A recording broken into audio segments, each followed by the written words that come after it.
Hello বন্ধুরা, সবাই কেমন আছো? আশা করি ভালো আছো। আমিও খুব ভালো আছি। আজ আমি তোমাদের এমন এক ঐতিহাসিক স্থানের কথা শোনাবো যেখান থেকে ভারতবর্ষে ব্রিটিশ সাম্রাজ্যের ভিত্তি স্থাপিত হয়েছিল। বর্তমানে আমি যে ঐতিহাসিক স্থানে রয়েছি সেটি সম্পর্কে কম বেশি আমরা সবাই অবগত। এই স্থানটি বর্তমানে অবস্থিত পশ্চিমবঙ্গের নদিয়া জেলায়। এই স্থানে 1757 সালে 23শে জুন ভাগীরথীর প্রান্তরে বাংলার শেষ স্বাধীন নবাব সিরাজ উদ্দৌলা এবং ব্রিটিশদের মধ্যে যে যুদ্ধ সংগঠিত হয়েছিল সেটি পলাশী যুদ্ধ নামে খ্যাত।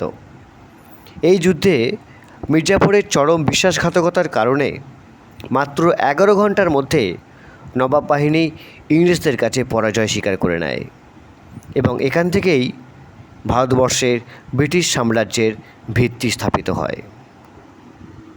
যুদ্ধে জয়লাভ করার পর ব্রিটিশ বাহিনীর প্রধান রবার্ট ক্লাইভ মির্জাপুরকে বাংলার নতুন নবাব ঘোষণা করেন, যে ছিলেন ইংরেজদের হাতের পুতুল।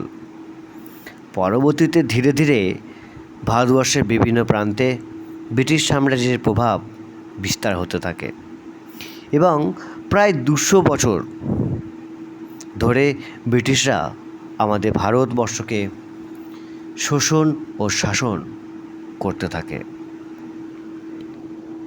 যাই হোক বন্ধুরা, আজ এই পর্যন্তই।